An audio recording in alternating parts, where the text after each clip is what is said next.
Ebandeli ya week-end la mobisika nyonso bozwi libaku ya kolanda solo la plus ya mokola lelo nazane sengo ya ko présenter yango avec impact pe idéologie mbote na bino.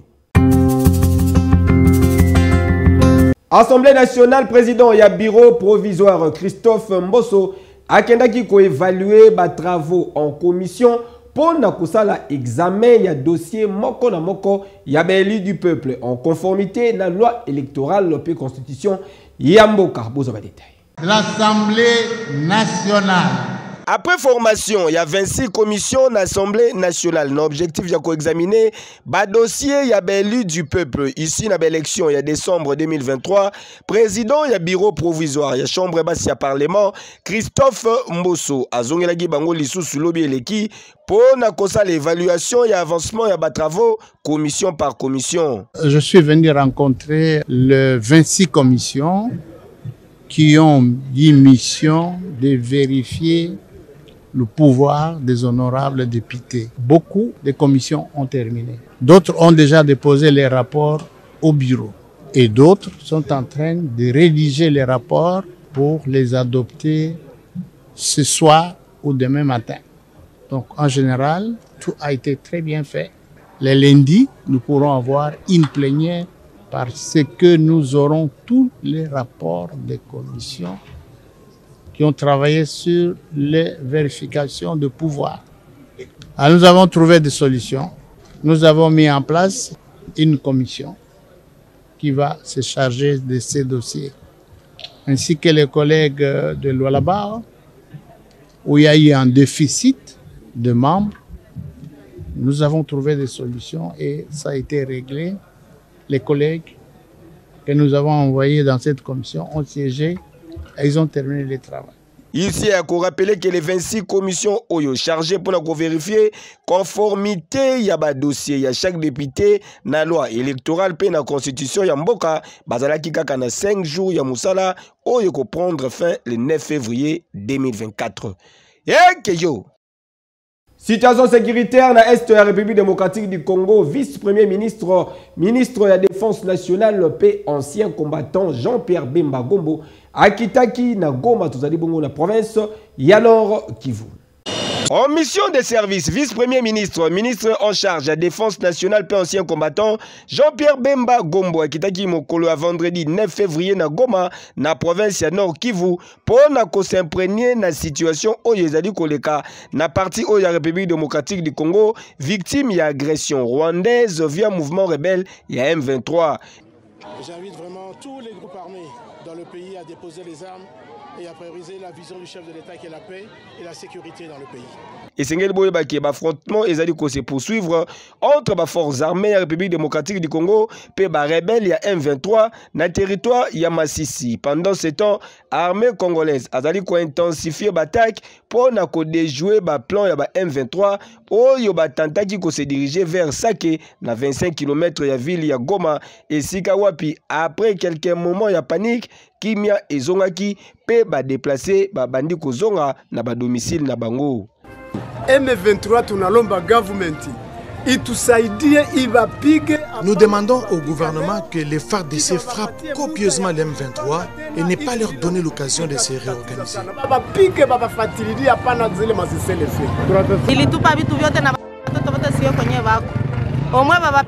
Je ne sais pas où se trouvent mes enfants. Que l'armée en finisse avec les M23 pour nous permettre de rentrer chez nous.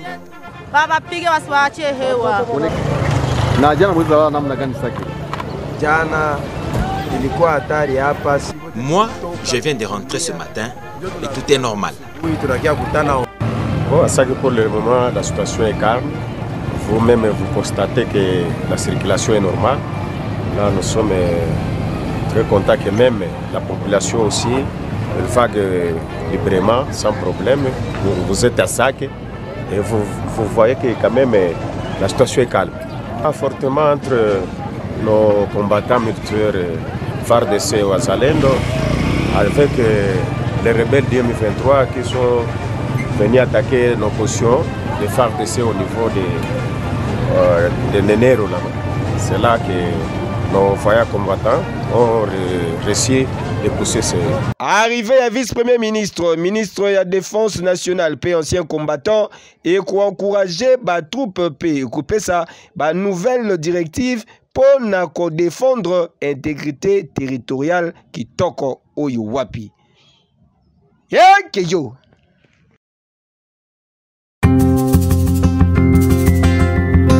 Après rond-point où il est resté vice-gouverneur de la ville-province de Kinshasa a lancé des travaux pour la réhabilitation et réaménagement. Il y a rond-point Gambela. Vous avez des détails dans le reportage au signé Jordan Kanza.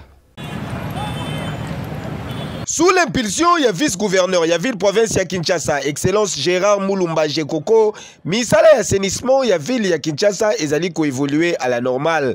Après rond-point Wileri et Komitour, il y a rond-point Gambela, na commune il y a Kasavubu, a wandenge bozali komona boye, misala et zali ko beta madada, avec un pacte idéologie, rond-point Gambela et zali, enfin kolata lele yasika, motif ya satisfaction, pour la population à Kinshasa.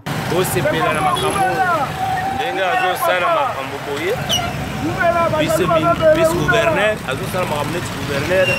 mais gouverneur titulaire, mais vice-gouverneur, bisognos peuple congolais vraiment tout se fait na makambo izo salama na rope na belabo eska ozala ki pour masuba batie ba restaurant mentala initiation ya Jekoko Moulumba sala ndenge asali vraiment ndenge toza boy toza na esengo makasi ta tozo mona makambo boy donc nazo mona tsa na vision chef de l'état bato boy soki boko tikele moi intérim ou bien ba pese responsable vita Kinshasa éviter que dans ces mois ville mobimba basalité et kolongo awa ezali sengo munene parce que esiko yo ekomalo la poubelle ezali ko sokebele basalité ba masuba ba popo les sachets vraiment quand on a moni image nango lelo na le gloire à Dieu et refléter image kitoko et ça promet que ville à Kinshasa ekozala propre pour l'économie ko les ali koya mwana mboka Jekoko Moulumba félicitations na elongonia. Ici, c'est qu'il est dans peu de temps. Oyo a vu ville à Kinshasa, il serait capable dans beaucoup de choses. A plaidé, au moins il n'est pas chef de l'État. Parmi les 100 jours, il y a Kenkena Oyo. Asale le biso, avenue Bokassa, avenue Kabamba, avenue Croix-Rouge, avenue Kassai, avenue Kabinda. Bar réhabilité biso, avenue Plateau.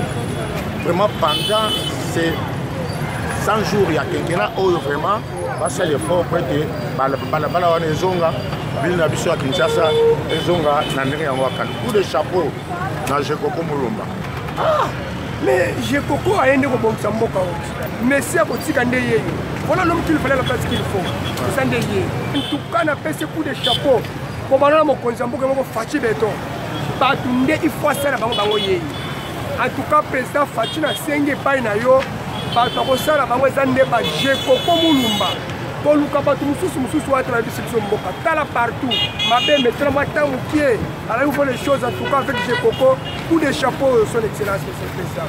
Ça va, je suis il faut donner le Gamboya. Des gouverneur Jekoko Moulumba, ceux qui te continuent à bouer, et que ça malam. Alors, tu continues à me Mboka. Batu ya boye akoki kotika bango te aza toujours wana mpona kotenir bango po basunga biso te ntango tobandi boye na Jekoko Moulumba atalaka awa pamba te awa tomoni oyo azosala tofesite tokomisi toampoye mosala na ye mais tosuka awa te aavance kini mobimba abongisa kini ekozala malamu mpo na ye toampoye totika na maboko ya nzambe asunga asala eloko malamu Eh oui, Boende Zalaka, félicitations, excellence Gérard Moulumba DJ Koko, Awande Misala Ezali Komonana, po ozali soucieux ya ko matérialiser vision ya mokonzi ya mboka, son excellence Félix Antoine Tshisekedi Tshilombo Fachi Beton. Yo.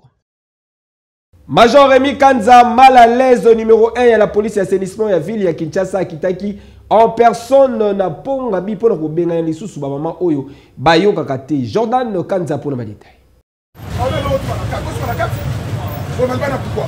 Tolakisa kibino lobby eleki ndenge la police ya assainissement ya ville province ya Kinshasa et kitaki awa na place ponga bi pona ko bengana ba mama oyo batekaka tout au long ya nzela oyo. Kasi 2 jours après kokamwa bazongi lisusu en force lokola bato bakende ko sala réunion ata bino moko botala place bato bazali koteka en plein boulevard et puis batandi biloko na batrottoir awa esika bato ya makolo bakoki koleka. Donc soko za makolo pour leka awa il faut yonde okota na nzela yango ne justifie qui présence numéro 1 ya la police assainissement ya ville ya Kinshasa le major Rémi Kanza mal à l'aise na terrain pour na kozongisa ordre awa.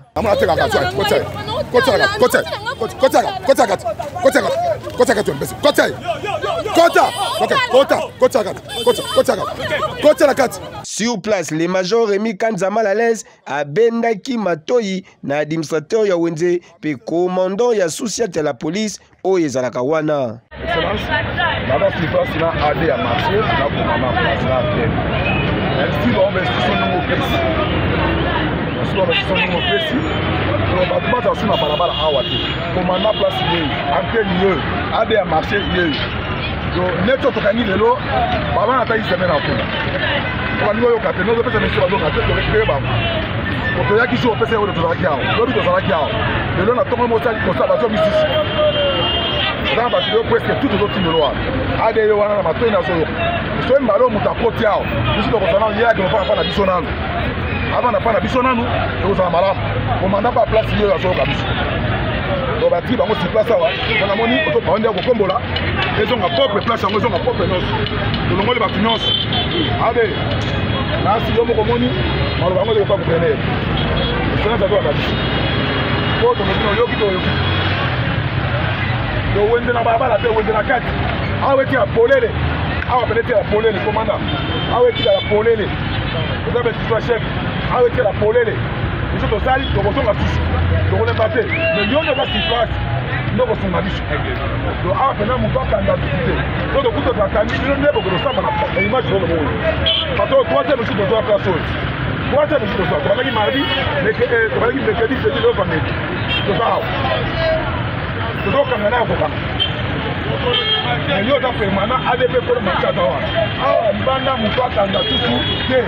Major Rémi Kanza mal à l'aise à lobby a kolemba bangote ti na dernier résistant. La loi est dure mais c'est la loi. Boende Zalaka.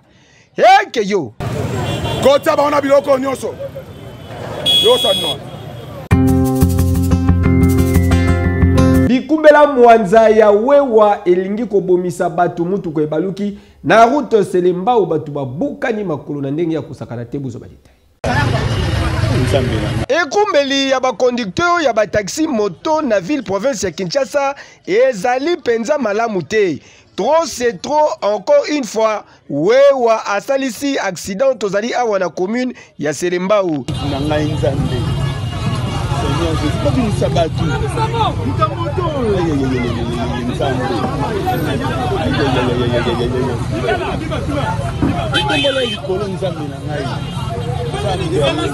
Mutuka o bozali komona ebaluki boye selon information tozi sur place e bandaki nango koya kitoko na mwa kisele nango kasi wewa akoti sans cynique mbangu ndenga bandaki koya ara komi awa ba pesani bizu na chauffeur ya mutuka oyo ebwaki wewa mupanzi azalaki na client moko na sima kasi lokola chauffeur abandaki koluka ko devier na mwa kisele azalaki nango nde abaluki boye.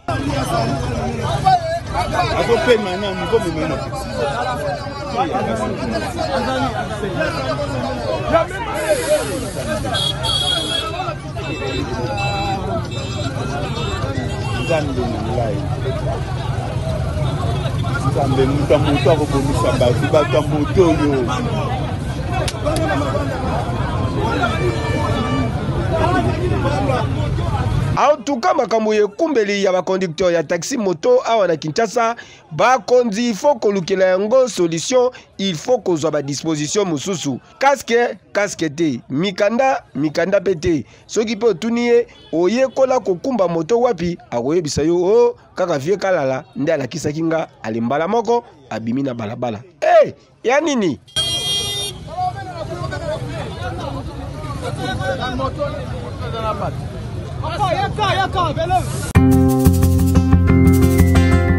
Troisième place, il y a 34e édition, il y a Coupe d'Afrique des Nations et Zali en jeu. Et vous avez disputé Mokola Lobby entre Balopar et la République démocratique du Congo, Peba Bafana et Afrique du Sud. Il a réussi sur Maswaku, le sang derrière pour une reprise de Sébastien Allaire. Elle est topée et elle lobe le gardien congolais. Éliminé Lobby et Leki na demi-finale par l'éléphant, il y a Côte d'Ivoire, Léopard et la République démocratique du Congo. Bako affronter Mokolo ya Lobby samedi 10 février 2024. Les Bafana et Afrique du Sud pour la la troisième place. Synonyme, il y a médaille de bronze pour la 34e édition. Il y a Coupe d'Afrique des Nations, il y a football, Cannes, Côte d'Ivoire 2023. Après parcours moko ya kitoko lors de la compétition, Paris et Kozala gagné ce qui va Léopard, la République démocratique du Congo, bazongeli biso na ba médaille na mboka pour na marquer histoire après participation na bango. Oui, nous on est extrêmement motivés pour jouer cette troisième place. Quand on s'engage dans une compétition, c'est pour jouer du début jusqu'à la fin. C'est sûr que ça arrive après une grosse déception, mais on est des professionnels, on doit savoir se remobiliser et se remettre à un autre objectif à très court terme, qui est de bonifier cette très bonne canne que nous avons pu faire en décrochant une médaille. Nous, on est penché sur nos ambitions personnelles. C'est un match international où on va défendre les couleurs du pays et on va essayer encore de les défendre haut. Et on sait qu'au football, c'est en gagnant des matchs. Donc, on va dire, quel que soit le match qu'on a à jouer dans une compétition, même en match amical, on se doit d'aller chercher le résultat avec nos forces et nos faiblesses du moment et puis d'essayer de s'améliorer. Après, je le rejoins quand il dit que pour nous, on est parti sur, on le sait, on est parti sur une ligne de 48 équipes en phase de qualification. À un moment donné, on était même presque 48e parce qu'on avait perdu nos 2 premiers matchs de qualification. Et puis au final, on arrive dans les 4 premiers. Dans les 4 premiers sur tout le continent. Donc nous, on est forcément déjà content de ce qu'on a fait, mais on a tellement bien vécu ces moments-là qu'on a envie de partir sur une note positive. Et c'est en gagnant le match, qui plus est un match qui peut nous apporter une médaille. Ça voudra dire qu'on a bien su tirer tout parti de notre effectif et il faudra féliciter les joueurs qui sont les acteurs premiers de cette réussite. Donc en français, j'ai dit qu'on avait joué en match amical, on avait effectivement perdu 1-0. Ça arrivait après le match de qualification contre le Soudan. On avait donné ce match-là pour changer la quasi-totalité de l'effectif et voir des joueurs en situation. Donc voilà, et puis après le match de demain, c'est un match où à quoi s'attendre, on ne le sait pas vraiment, parce que je pense que les deux équipes vont faire aussi peut-être tourner leur effectif pour amener de la fraîcheur mentale et physique, et pouvoir encore voir certains joueurs en situation internationale. En tout cas, ça sera notre cas. Donc, bon, l'organisation, on la connaît de l'Afrique du Sud. Ils ont changé leur organisation contre le Nigeria, mais c'est une équipe qui joue souvent en 4-4-2 ou en 4-2-3-1. Nous, il n'y aura pas de surprise demain encore. On va essayer de faire ce qu'on sait faire et puis d'être plus performant que sur la demi-finale. En tout cas, j'attends beaucoup en tant que coach de ce match-là pour voir certains joueurs en situation. Rendez-vous et Pesami donc pour le lobby samedi 10 février à partir de 21h dans le stade Félix Houphouët-Boigny. Bonne chance dans le Léopard, la République démocratique du Congo. Théo Bongonda, la conduite de Théo Bongonda qui part André maintenant, Bongonda qui va tirer dans le petit filet ivoirien sur son premier ballon touché, Théo Bongonda. Dossier FC Les Aigles du Congo, Pédarin Club Motema Pembe pour la participation na phase il y a playoff, il y a Ligue nationale, il y a football, Vidier Chimanga Bimi enfin na silence na pour la Rotalisa Boye.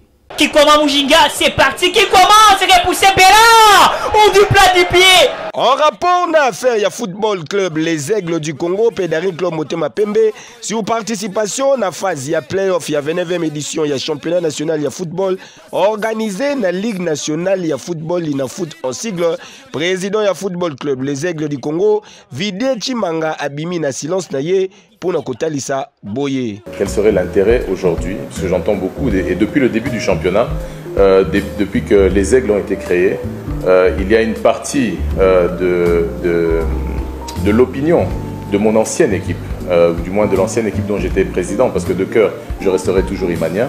Mais il y a une partie de l'opinion de cette équipe qui se dit, si le président Chimanga a créé une équipe, c'est pour combattre le DCMP. Ma grande question, c'est pour gagner quoi? Quel est l'intérêt? Pourquoi est-ce que je voudrais combattre le DCMP? Est-ce que ça me ferait gagner de l'argent? Est-ce que ça me ferait gagner de la renommée? Est-ce que ça me ferait... Qu'est-ce que ça me ferait gagner? Ce club est un club que j'aime, le DCMP. C'est un club que j'ai toujours aimé et que j'aimerais jusqu'à ma mort, de toute façon. Que c'est un club que j'aimerais voir évoluer. Aujourd'hui, on se retrouve dans une situation où malheureusement, nous allons au play-off, d'après la manière dont les choses se sont passées, en prenant quelque part la place du DCMP, dans le sens où sur le tapis vert, les résultats faisaient que normalement le DCMP était devant nous. Malheureusement, dans l'organisation footballistique, il n'y a pas que le tapis vert, il y a tout un autre arsenal d'obligations qui sont des obligations administratives et autres, qui ont fait que le DCMP s'est retrouvé dans cette situation-là.